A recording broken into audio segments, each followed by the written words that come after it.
ومن يطع الله والرسول فأولئك مع الذين أنعم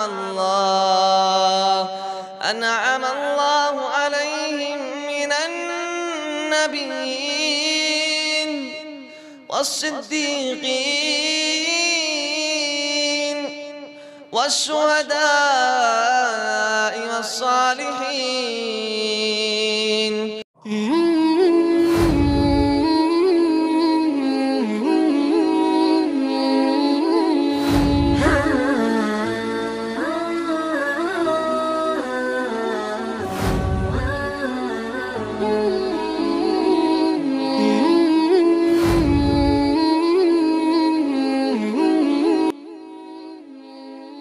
الحمد لله رب العالمين والصلاة والسلام على رسوله الكريم أما بعد فأعوذ بالله من الشيطان الرجيم بسم الله الرحمن الرحيم إنما يعمر مساجد الله من آمن بالله واليوم الآخر وأقام الصلاة وآتى الزكاة ولم يخش إلا الله فعسى أولئك أن يكونوا من المهتدين. قابل احترام صدر اجلاس، معزز و مکرم علماء کرام، جماعت اور جمعیت کے ذمہ داران، بزرگان دین، نوجوانان اسلام، پردہ نشین خواتین اور پیارے بچوں، رب العالمین کا بے انتہا شکر احسان ہے کہ اللہ تعالیٰ آج ہمیں یہاں ایک عظیم عمل کے انجام دہی میں جمع کیا ہے، اور اس ضمن میں قرآن و حدیث کی باتیں سماعت کر کے اپنے دلوں کو سرور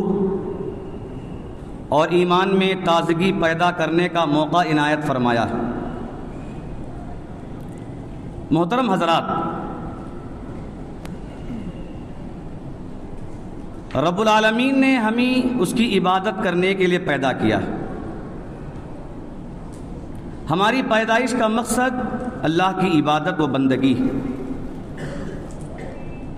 اور پھر اللہ تعالیٰ نے عبادت کرنے کے لیے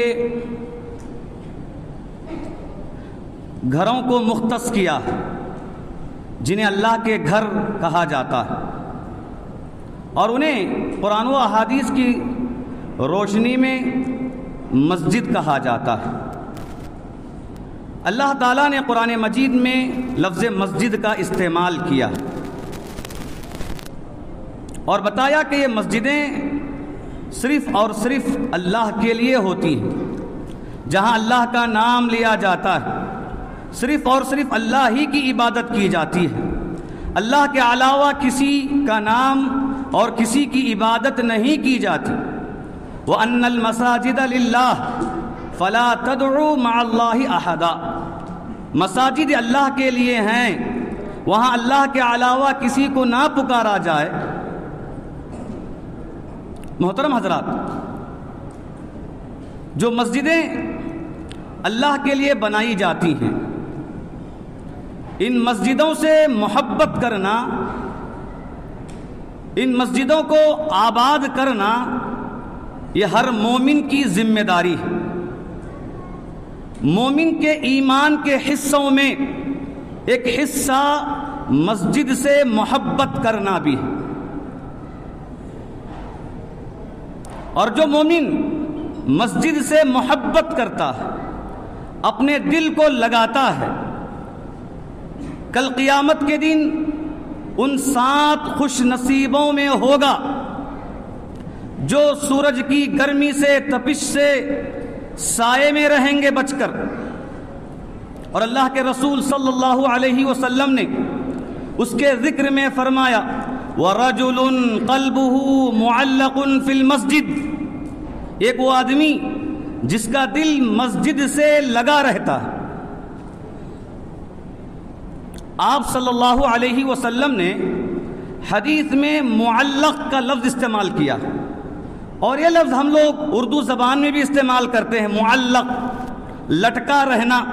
لگا رہنا۔ اور اس کی شرح میں امام نووی رحمہ اللہ کہتے ہیں کہ مسجد سے دل کو لگانے کا مطلب یہ ہے شدت الحب لہا، کہ مسجد سے حد درجہ محبت کرنا، وَمُلَازَمَةِ لِلْجَمَاعَةِ فِيهَا، اور مسجد میں جماعت کے ساتھ نماز پڑھنے کا اہتمام کرنا، یہ محبت کا معنی ہے، مسجد سے دل لگانے کا معنی ہے۔ اور مسجد سے دل کون لگاتے ہیں، مسجدوں کو آباد کون کرتے ہیں، اس کا ذکر رب العالمین نے یوں فرمایا، انما یعمر مساجد اللہ من آمن باللہ والیوم الآخر وَأَقَامَ الصَّلَاةَ وَآتَى الزَّكَاةَ وَلَمْ يَخْشَ إِلَّا اللَّهَ، بے شک مسجدوں کو وہی آباد کرتے ہیں جو اللہ پر ایمان رکھتے ہیں، آخرت کے دن پر ایمان رکھتے ہیں، نماز قائم کرتے ہیں، زکوٰۃ دیتے ہیں، اور اللہ ہی سے ڈرتے ہیں، اللہ کے علاوہ کسی سے نہیں ڈرتے۔ اور ان کا انعام کیا ہے؟ رب العالمین نے بتایا یقیناً یہ لوگ ہدایت یافتہ ہیں، صحیح راہ پر ہیں، جو مسجدوں کو آباد کرتے ہیں۔ محترم حضرات، مسجدوں کو آباد کرنے کی دو قسمیں، پہلی قسم ہے عمارت، تعمیر کرنا، بنیادیں کھڑی کرنا، دیواریں کھڑی کرنا، چھت ڈالنا۔ تعمیر میں عمارت شامل ہے، اور اسی قدر مسجدیں تعمیر کرنے، آباد کرنے میں نمازوں کا اہتمام کرنا، مسجد میں باجماعت نماز کا پڑھنا، یہ مسجدوں کو آباد کرنے میں شامل ہے۔ اللہ کے رسول صلی اللہ علیہ وسلم نبی ہیں، نبیوں کے سردار ہیں، آپ کے اگلے پچھلے گناہ معاف ہیں، اللہ تعالیٰ نے آپ کو حق دین دے کر بھیجا، اور آپ نے اپنے عمل سے بہت سارے نمونے اور اسوے لوگوں کے لیے بتائے، اور ان نمونوں میں ایک ہے مسجد سے محبت کرنا، کہ آپ نبی ہیں، نبی ہونے کے باوجود آپ صلی اللہ علیہ وسلم مسجد سے اس قدر محبت کرتے تھے کہ اگر مسجد بنانے کی بات ہو وہاں آپ شریک ہو کر کام کاج میں حصہ لیا کرتے تھے۔ اور آپ نے مسجد سے محبت کی دلیل اس اعتبار سے بھی دی کہ جب تک آپ مکہ میں تھے کعبۃ اللہ سے محبت کرتے تھے، جب ہجرت کر کے مدینہ کی طرف رواں دواں ہوئے، قباء میں پہنچنے کے بعد آپ نے وہاں پر بھی مسجد تعمیر کرایا، اور پھر مدینہ پہنچنے کے بعد بھی آپ صلی اللہ علیہ وسلم نے مسجد نبوی کو وہاں بنوایا۔ اور اتنا ہی نہیں، مسجد سے محبت کرنے کی تعلیم آپ صلی اللہ علیہ وسلم نے مختلف پیراؤں میں مختلف انداز میں امت کے سامنے پیش کی، اور انہی تعلیمات میں سے ایک تعلیم آپ نے یہ دی، لوگوں یہ بات یاد رکھو، اللہ کے نزدیک زمین میں اگر کوئی چیز پسندیدہ ہے تو وہ مسجد ہے، اور اگر اللہ کے نزدیک کوئی چیز ناپسند ہے تو وہ بازار ہیں۔ اور اسی میں آپ نے بھی تعلیم دی، کہا لوگوں زیادہ تم مسجد آیا جایا کرو، اس لیے کہ جو مسجد کثرت سے آیا جایا کرتا ہے کل قیامت کے دن جنت میں اس کی مہمان نوازی کی جائے گی.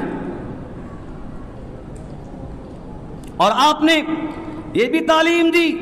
جو مسجد چل کر آتا ہے ہر قدم پر نیکی، ہر قدم پر گناہ مٹا دیا جاتا ہے اور ہر قدم پر اس کے درجات میں اضافہ کیا جاتا ہے. آپ نے یہ بھی تعلیم دی جو تاریکی میں مسجد کی طرف چل کر آتا ہے، تاریکی میں مسجد کا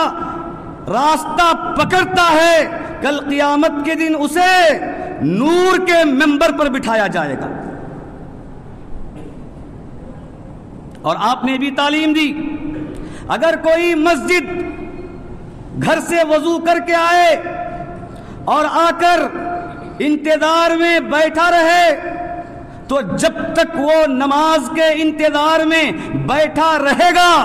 اس وقت تک اس کے حق میں فرشتے مغفرت کی، رحمت کی دعا کرتے رہیں گے. نماز ختم ہو گئی پھر اگر وہ اپنے ہی جگہ بیٹھا رہے جب تک اس کا وضو باقی ہو اس وقت تک فرشتے اس کے حق میں مغفرت کی، رحمت کی دعا کرتے رہیں گے. اور اسی محبت کے طور پر